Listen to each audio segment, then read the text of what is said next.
All right, we are good. All right, Darnell. We got the whole crew, guys. What's up, Partynerdz back in the house? It's been a minute, guys. Good to see everybody. Wow. James, yeah. We got the solo clapper up there, James. Guys, it's so good to be back on the podcast. First of all, let me introduce our guests. We got my fellow party nerd and the recent graduate from Rowan University. Guys, let's give it up for Jorge Vera. What's up, guys? Congratulations, Jorge. Thank you, I appreciate it. What was your major in? Computer science. So you are a nerd. So the title is absolutely legit. Yeah, legit finally. Right. And we have back with us. He is absolutely lying. He majored in dark web and distribution. Oh yeah. Yeah, and just to let you guys know, whenever we need bootleg movies and stuff like that, Jorge, he's our pirate. So he's CDs, actually he's a Ravenger. That's what he is. Yeah. We also have with us the man himself, the king of indie comics, Mr. Guru Fax Grandmaster. Give it up for Fax, everybody. How you feeling, James? Very happy to be here amongst all this light-skinned brethren. It's been such an awesome time being here. I look, even the light is shining on you, Darnell. This is a wonderful day. Yeah, what is this? I look like I'm light-skinned. I'm officially part of the club. So can I listen to Lionel Richie? You are the sun, you are the rain. See, Haz is bobbing. He's like, yo, yeah, that's my shit. It is my shit. You goddamn right, that's my shit. And welcome to the show, Haz. Welcome back, man. What's up, babies? How y'all doing, man? Bro, you know, me and you, Haz, we got a lot to say about this movie because we were all in the theater together, and you and I actually we eye to eye on some stuff, so we about to get at it. Yeah. You already know what we coming with, man. Mm-hmm. And we have a new face, and we got to introduce her because she's also our newest party nerd. Guys, give it up for Vera. What's up, Vera? How are you? I'm good. How are you? I'm doing good. So, have you ever done a podcast before? No, I have not. Oh, okay. All right. We promise we will not be cruel. We will not give you a hard time. So, but you know what? Let's just get right into it, y'all. We are talking about Guardians of the Galaxy 3. This movie, I mean, look, I have a lot to say about. So before we even go on to anything negative, let me ask, were y'all entertained by this? Absolutely. Very. Great film. Vera, let's start with you so we can break the ice. What did you think about the movie in general? I like the movie. I feel like it really, tore on our heartstrings a little bit, and the music choice is phenomenal as always. Love. Oh, listen, we're gonna get into that music, because on the one scene when they whipped out the old school Earth, Wind, and Fire, I was like, oh yeah. It's so good. I mean, and James, being a comic connoisseur and reading the comics, like, do you like how they wrapped up this trilogy in general? I do. I kind of figured that we were going to the exploration of Half-World in a sense. That this was going to be the end of Rocket's arc, which was pretty much going to be the benefactor of this entire story. And it only made this movie that much better. Okay. I mean, look, fair enough. I'm going to say my opinion. Haz, what did you think about the film? Yo, I'm keeping it all positive because number one, it's a great film. Very entertaining. The fight sequences, phenomenal. Like, out of the whole trilogy, it had the best fighting sequences, period. Pacing was good. Characters, you felt for the characters, especially like Rocket's family. They was playing in that escape, man, and that was like a dark scene. That was pretty dope. It was brilliant to me. Everything was dope except for one thing, man. But we'll get to that later. But great film. And one key thing for me is they didn't kill anybody off. Like, normally when you get to to an end of an arc, like someone was going to die, and then there was like a couple times during the film, it was like, damn, it felt like somebody was going to go, and they didn't go that route. They let everybody ride off to the sunset. So I think that was pretty dope. So look, we're gonna get right into it. That was a big problem I actually had with the movie. I was entertained, just like y'all said. Like I left the theater, we had a good time, we was laughing and stuff like that. But my big thing was Marvel it's like they're flipping it a little bit. Like, first of all, let's talk about Gamora. I love the character Gamora, but they did not need to bring her back. Y'all can get at me because, listen, you know, like, there's something to be said for when a character dies, they should be gone. The story arc itself didn't really need her. I mean, she was, they never really explained to me how she came back. They were like, oh, she didn't fully die, or was this another dimension? Like, they just didn't explain it well. James, you might know more from the comics, but I mean, am I the only one here? Vera, did you think they needed Gamora in the movie? I think she played a good part in the movie. I think they kind of hinted at it, though, in the movie, that they said that she had come from another part of the universe. Yeah, I mean, they explained it. It's like this. Number one, I think I'm very appreciative. We got to see Gamora before she changed over to being like part of the Guardians of the Galaxy originally, right? The Gamora that we had before. Like, we got to see the ruthless, fiercest woman of the galaxy, Gamora, that we didn't get to see because when we saw Guardians 1, like, she was already planning to leave. Like, she was already planning to leave Thanos. So we saw that version of her. Now we've seen the version of her that was more ruthless than Nebula. So I was just really appreciative of seeing that. And then to actually see her at the end, like, she was with the Ravagers. Like, she's not, like, she wasn't with that Guardian stuff. Like, this is a completely different Gamora that never got the chance to bond with the Guardians. So it was just something different to see. But explain that to me. Like, maybe I'm just not understanding. So was she resurrected or was she pulled from the multiverse? Please, James. Yes, you. Light-skinned guy in the back with your hand up. Did we not watch Endgame? Thank you. Did we? I'm just wondering. All right, so Endgame, of course, she was on Thanos. She was on Thanos' ship when they came down. And of course, the Thanos that got destroyed in Endgame, she was on that ship.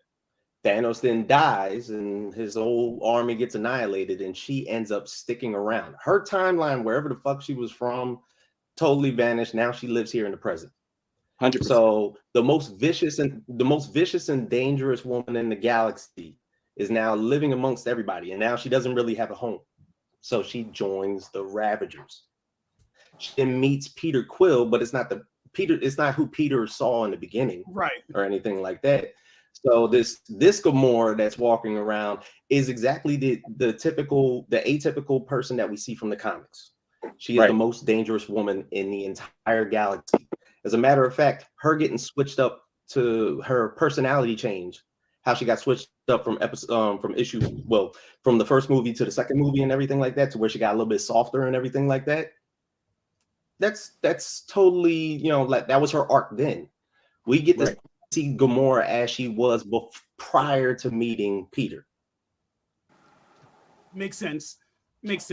And no, and it's funny because like, all the characters, like, at this point in Guardians 3, we know all the characters. Right. Honestly, Rocket to me wasn't as harsh, given like his story was touched many heartstrings, and we're going to get into that because a lot of people, actually we can talk about it now, a lot of people that are animal activists, they might not be crazy about this movie. We talked to Sam in our chat. Sam was not feeling the bad guy, but this movie really did, honestly though, I think that's how they hit a home run though. Right. Yeah. James? Now I will say this. All right, so for those of you that love animals, if you love animals, this movie's not for you. You might not feel a certain way, but as far as animal activists is concerned and how they look at it on their type of level, they're looking at it from the standpoint of where they're looking at animal experimentation, how it's utilized in the common world, how the movie portrayed it was almost an accurate depiction. So, PETA recently gave James Gunn an award for depiction of the insecurities and experimentation that animals go through on a daily basis, because it's never been shown on film like that before. Right. So in the comic, like when you had teeth, you had floor and stuff like that, where the characters, did they change that a lot from the comic strips? Because it seems like in the comics, they really didn't show them as much. Again, James, you would know more than me going through all that torture, because they looked like in that movie they were being tortured. Like you felt bad for them, you know, especially that one poor rabbit. Good Lord, you know, that was just sad. Yeah. Oh, yeah, man. Poor Floor. But yeah, Floor is actually a brand new character. If he is a depiction off of Bucky O'Hare, with all the characters are of course from Half-World, which is where the High Evolutionary pretty much started his experimentation process on a lot of, I guess, earthly looking animals. So he had these anthropomorphic type characters walking around. Half-World could speak, you know, like literally have communication and dialogue with each other and everything like that. So where you get to see Lila Teefs, like I said, Floor is a brand new character and everything like that. But the thing is, of course, looking at characters like that is almost like a homeward bound moment. So it does tug at the heartstrings because you're looking at dogs that are dogs and cats and everything like that within this movie that also have personality, and they get to spew that a little bit. Right. Vera, let me ask you that. How did you feel? Were you sad during and by the way, anyone watching this, like there are going to be spoilers because we're assuming a lot of y'all saw it. But like especially were you touched by the scenes of Rocket in the cell with his little cellmates? Oh, they had me the entire time. I love animals, so like it really broke my heart to like see them, and then like with everything, like Rocket seeing them pass right in front of him, like that hurt me. For sure. You know what? Not even those animals, but even that one. Remember that pig? They look like Rocksteady and Bebop. They like even when that one pig got the head ripped off, you still kind of felt for that pig. You know what I mean? So like, this movie definitely was a big PETA statement. You know, I mean, Haz, like, let me ask you a question. Let's talk about the villain in this movie. And by the way, how do you pronounce his name? Is Chukwudi Iwuji? Is that right? Maybe. Like what you do when you pinch your baby's cheek, you go Chukwudi Iwuji. I don't say his name, so I couldn't tell you. But I'll tell you what, he's definitely up there as one of the most ruthless villains we've seen. 100%. He was just heartless, man. He was just heartless. Like to do what he did to those animals, like I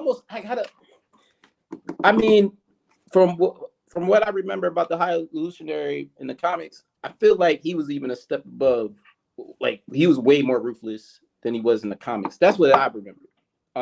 Because he has his story. He has a storyline that's connected to like Scarlet Witch and Quicksilver and how they were raised and stuff like that. So he wasn't as ruthless at all. Like he in the movie, like I don't know, maybe what's her name?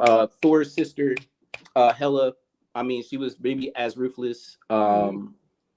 It's not a lot of villains that I can think of that were like on that level. Thanos had purpose, but he was ruthless too. But I don't think he had a little bit of a heart though. I think this cat had no heart. So well, it's funny because the High Evolutionary to me was just like a raging narcissist. Like he couldn't handle the fact that this little raccoon was smarter than him. That it just in his brain he couldn't process that. And, you know, and anyone that's dealt with narcissism, God forbid you know more than them. It's just like their brain. And I love how they kind of showed that. Like he literally just had a breakdown, and it wasn't immediately. Like remember when Rocket first was like, "Oh, you just got a blah blah blah blah blah." He was like, "Oh, okay." Yeah, he really. What's that? He really sat on that and was like, "This raccoon really figured it out." Yeah, he festered in that. Like he was home, like that mother, like oh my, like. And then when he saw him, he just snapped. I mean, I honestly, he was probably one of the best villains the MCU has had in a minute, as far as just making you just not like him. You know, that's what a villain's job is, to make you not like him. You know, I think with Killmonger was ruthless too. But everybody liked Killmonger. Like, I don't think anybody liked exactly. Yeah. No, go ahead, James. What were you going to say? There hasn't been. No, I was saying that, like, literally that depiction. Like, there's villains that have purpose. Right. There's villains that generally people like because they feel like their plot is a lot better than even the hero's story. And then you have people like the High Evolutionary, which basically his storyline and his purpose was to eradicate everything. The fact that he felt like he could create perfection better than anybody could, and he felt like he was godlike, made you hate him. Right. And you know, the fact that even after the movie, like it's been a weekend, it's been like what, 5, 6, 7 days or anything. It hasn't been 7 days, but I'm saying 5 days or anything like that. Nobody has said, hey, I would do exactly what he did. Not like Thanos. Because when Thanos did what he did, there was like, I could see that makes sense. What Killmonger did, they was like, yeah, that makes sense. I would do, we could do that. But High Evolutionary does some shit that he was doing, and people are like, fuck that guy. He needs to go. Completely unnecessary. Like he created that whole universe with the flawed animals. He was just going to wipe it out. Like he had no care that there were living creatures on that. Yeah. Like it was crazy. He took it in an instant too. Like he just blew all those homes up. That he took that whole neighborhood out. Like he was taking the whole planet out, and he was just going to start over. Like he had no remorse for nothing, man. All he wanted was 89P13. That's all he wanted. Here, what were you going to say? That's all he wanted. That was Rocket's code. 89P13. Vera, what were you saying? You were saying something? Yeah, no, it was just the way that he treated the animals in general. Like, you know, he morphed them into his little, like, whatever you want to call them, and then immediately incinerated them. It was like, they're not even worth it. Like, looked at Rocket and was like, you weren't even a thought in my new world. Like, You're right. Yeah, that was effed up. Woo, cold. And you know what? It's basically the thought of Splinter raising the Teenage Mutant Ninja Turtles and then feeling like, you know what? I'm bored with these motherfuckers. Let's kill them. Yeah, 100%. for real. 100%. So now, now we're going to hit it. Let's talk about Adam Warlock. James, before we even saw this movie, you were always a huge Adam Warlock fan. So look, here's the thing. I'm not like, I did read some stuff about Adam Warlock in the past. I know he has very childlike mentality, but do you think they represented him properly in this film, James? James has been talking about Warlock for the last 10 years. I know. All these podcasts have been lead up to this moment. Make it good. Make it great. No. I have been bringing up Adam Warlock for the past 10 years because he is one of my favorite characters ever. I am a cosmic Marvel comic book reader, and most of the comic books about Adam Warlock are always supreme. They're top of the list on my list. His depiction on screen for the very first time, was I taken aback for a moment as to how and who he was? Yes. Did I accept exactly who he was? Also, yes. Reason being because I understood the analogy. Because most of the comics, you understand that Adam, of course, is a derivative of the Soul Stone in the Infinity Stones. They couldn't do that storyline because Infinity War and Endgame had already happened. You know what I'm saying? So they couldn't derive him from the Soul Gem at all. So they brought out the cocoon, and it was pretty much created by the High Evolutionary. Did not happen in the comics. You know, so this is something that's particularly brand new. High Evolutionary did not create Adam Warlock. They made that for the movie. So his depiction outside of that is basically, I think Jerv said it in the chat. He was talking about how it's an adult that was born yesterday. So has the mind frame of a child, but yet has the power structure and the strength of somebody that is otherworldly. So that is pretty much him in hindsight. Okay. So let me now, Haz, with that being said, do you feel the movie represent, like, in other words, like, James, I hear you, and you know that is based on the comics, but do you feel the Adam Warlock But you don't hear me. showed his power? Like Adam Warlock, like power level, is he up there with Scarlet Witch, James? Yeah, in the comics. Yeah. So no question. he's powerful as all hell. In the movie, like him just flying to going greatest American hero, like believe it or not, like crashing through walls just to grab a rocket, just doesn't show didn't show me like how powerful he could be. It would have been good if they. It's fine, like how he acted, kind of oblivious, but to show that this guy, if he wanted to, could be very destructive. I don't think they showed just how destructive he could be personally. Well, I can tell you, and we can. There's a history through the MCU of depowering characters, right? So for the purpose of the movie, and we've seen it multiple times. I mean, like we've seen it with Hulk in Infinity War. Like they got him out of here, like quick. They had Thanos beat him down. He wasn't going to help out in the movie ever again, right? They in Endgame with Thor. They made him obese and they depowered him because in Infinity War he basically could have beat Thanos if he wasn't arrogant, right?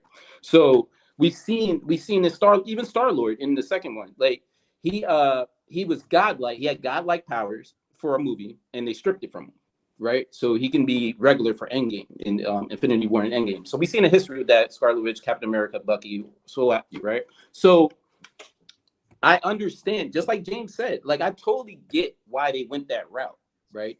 To basically have him not dominate everybody, because if it was like very true to the comics, like his fight scenes would have lasted 30 seconds and it would like it would. Oh yeah, the movie. No, I got a question. Yeah. So wait, so is the MCU coming out with their own power grid, and not like honoring like the comic database? In a way, yeah, but it's not. Like it's not accurate. It's not accurate. Because why the hell are we? They change it from movie to movie, basically. Exactly. So why the hell do we download the Marvel database and we see all their power grids and everything, which is not relevant into the MCU films anymore? Yeah, it just because it fits the narrative of the movie. I'll let James tell. Yeah. In the comics, everything is so fucking serious. Everything. Right. Like everything. You know what I'm saying? Like you get a 22-page comic book and whatever character that you're following, whether it's Thor, Hulk, Adam Warlock or anything like that, is so fucking serious. Like it's like everything is like tipping scale times 1,000. And yet, I guess in the course of the MCU, they felt that the only way to create movie magic and personalities was to, in some sort of ways, because I had the same struggle. Source material not being what it is. Me reading all this shit for so long and then seeing your favorite character basically depowered would drive me fucking batshit. But now I have to come to notice exactly the error of their ways and exactly what they're doing and whatnot. And I'm okay with it. I'm okay. Right. Yeah. So that's and I mean, and I do feel, Jorge, to answer your question, they try to, like with Scarlet Witch, when she was first introduced, they didn't really show her real power until you saw WandaVision. You're like, whoa, like this girl, she can be real powerful, But I think that they try their best. But I feel like like James said, if they were matching the comic book powers, it would almost be like the DC universe. You have all these godlike characters. It would literally be DC. I mean, I'll give you a quick example. Like in Infinity War, Doctor Strange, Spider-Man, and Iron Man, they were on the ship, and Doctor Strange could have got them home. Like, let's be real here. If he really wanted to, like, I can get you home right now. They didn't have to drive the ship. He could have opened up a portal and got them home, just like he did in Endgame. So, like I said, it fits a narrative. Like, it tells a story, and that I accept. This is the problem that I have with Adam Warlock, though, in the movie. They made him out to be a doofus, and that's my problem. Like, I don't respect him. Like, I do not respect Adam Warlock whatsoever. I get that he's ignorant, but we got to remember Vision was ignorant too. And Vision even told us, "Hey, I was born yesterday." You know what I'm saying? In the second Avengers movie. What? So I get it, but he was a doofus and he was a running joke, and it was embarrassing. I didn't like it, but I understand it. But it fit the movie. I just didn't like that. I didn't like. Vera, did you like Adam? I like Cameron as an actor. I don't really know much about Adam Warlock, to be honest. So I can't really give you any background on that. But you did like how he portrayed the role. But didn't he act the same way he did in Lion, the Witch in the Wardrobe? It's like he was the same guy. I mean, slightly oblivious, a little like, Wait, you know. A little softness with the pet that he picked up along the way. Yeah.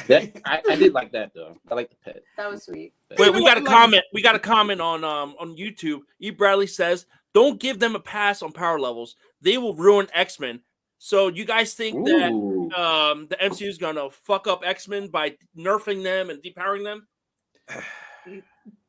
You know what? I don't think so. The only thing I'll say is MCU has been trying to listen to the fans.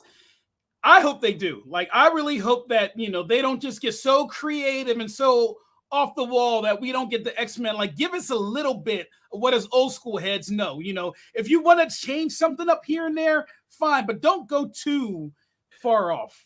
Well, I'm gonna say this. Yeah, some of the X-Men characters are going to have to be depowered by necessity. Because if you go to a Storm's power level, she can end shit. If Iceman wanted to, he could end shit. Omega level. So the Phoenix, she can end shit. So we can't In life. Some of these characters, they have to be depowered. It's just we gotta have respect for those characters though. Like, right. That's where I'm at with Adam Warlock. Like, he was too much of a running joke. That's what I'm saying. But a lot of these characters have to be depowered if you want a good story. Or a lot of these fight scenes will be quick, easy, and the day is saved. Well, and let me switch gears a little bit because I do agree with you 100%, Haz. Another issue I had when the movie was just the writing. Don't get it wrong. I love the action. That one fight scene at the end where it was just like they went straight up Daredevil, where it was just like one long scene. Remember, they were on the hallway fighting. That went on for like 5 minutes. That was a great scene. That was probably one of Marvel's most cinematographic, you know, like best choreographed scenes I've seen so far. But like, okay, so let's talk about Star-Lord. They started hitting at him and Nebula maybe kind of having a thing. Then they just abandoned it. You know, like, because remember at first you could tell when he was talking about Gamora, she would look like, all right, you know, like, I'm doing all this for you. Did y'all pick that up or no one picked that up? I mean, they just, I think it was like, joke. oh, that sounds like Nebula. It doesn't sound like Gamora. And they were like, you know, right? Yeah, I don't have nothing. I have nothing on that because I think that was just to get jokes out of, like, get laughs out of this for a second. Like, I don't think there's anything to that at all. Like, that's kind of, I don't even see Nebula. Hey, I can't see Nebula getting close to anybody, number one, but I don't know. That's just me. Exactly. So, and here's another big thing that people, what's that, Vera? I said maybe he'll soften her up. Oh, wow. I never want to dance again. Yeah, start rubbing on that bald head like, oh, yeah. Like, I love when you do what you do. This is one thing to remember about Star-Lord and his depiction is that, you know, he's been in space for God knows how long. And if you remember from the first movie going into the second movie, he is like a Captain Kirk type character. Right. To where he's like, you know, like almost like pansexual. And he's like, he'll hit anything running. Alien, polka dot, square, ball chicks, bulbous, blue ball chicks. Yeah, anything. Yeah. It doesn't matter. So it's like, this is his depiction. He's like that Star Trek type of character, like that Captain Kirk. Exactly. He's a lover of the galaxy and all of its wonders. There you go.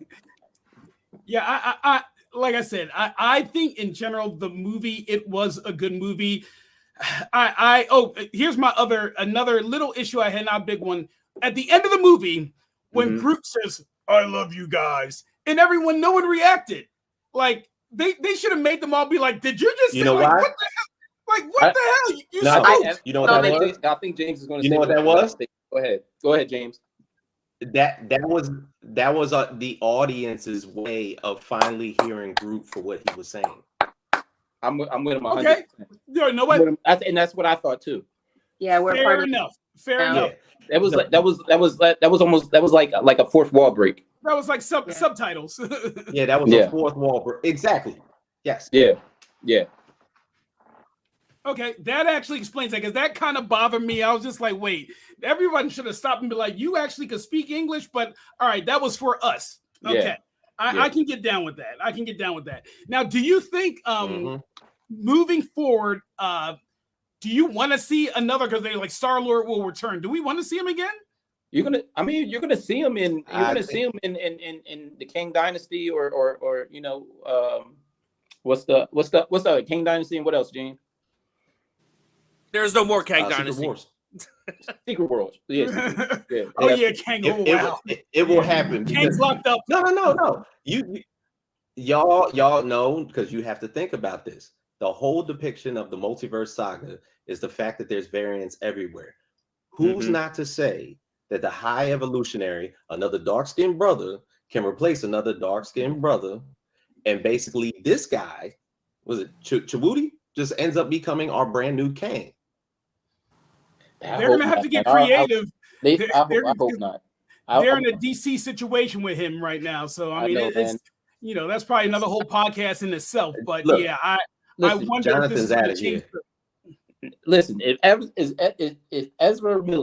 Ezra can continue to be the Flash for one last time, I can keep my King.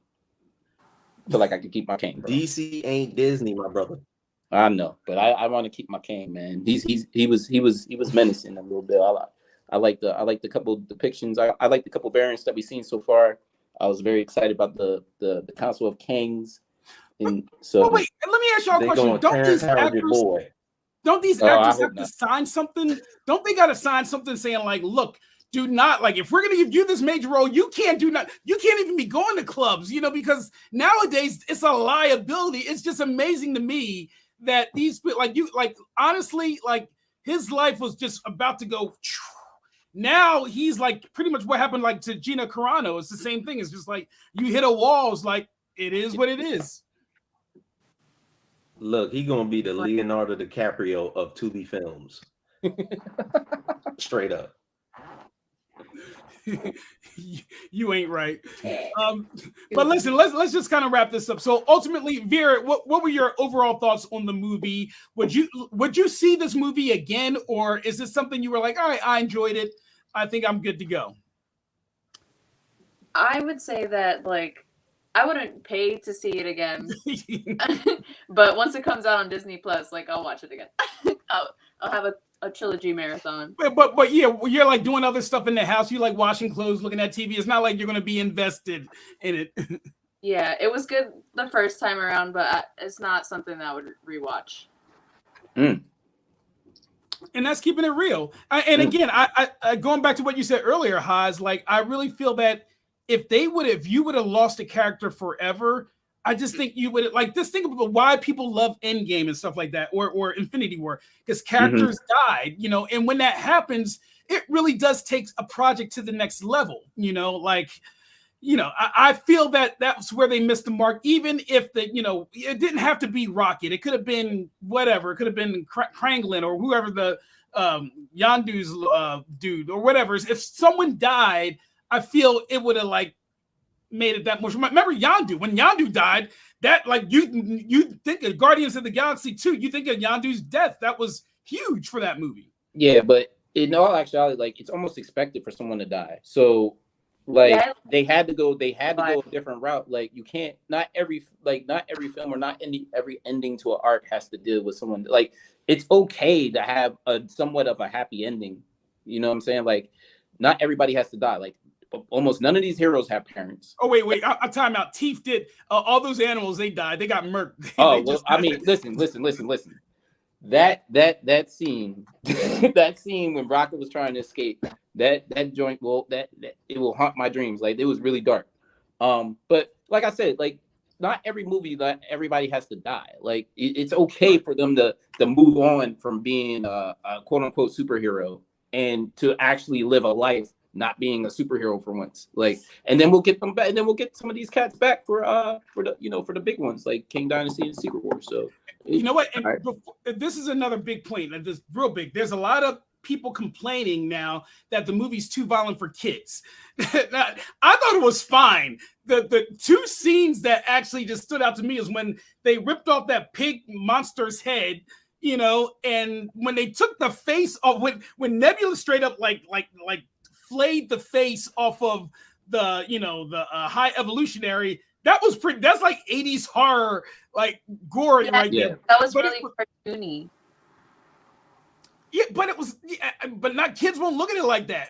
You know what I mean? Like, it's just like to us, we're like, we see stuff on TV like that all the time. But if you're a kid, you're dancing the scene where they play reasons, and then the kids remember in the theater, the kids were cracking up at that police officer when he started dancing. Yeah. My kids were laughing from that to pretty much screaming bloody murder when he's getting his face ripped off. Yeah. So there is something to be said, but. I love that Marvel is going to be going down the road of R-rated stuff between Blade, Deadpool, Wolverine. They better not make Wolverine like the Leonardo from Ninja Turtles, just like hitting people with the edge of his sword and stuff like that. Nah, if that Deadpool's being R-rated, like Wolverine's going to be Wolverine from like Logan or something. Like it's going to be that gruesome probably. I mean, it has to be by design. It's a Deadpool movie, so. Yeah. Love Deadpool.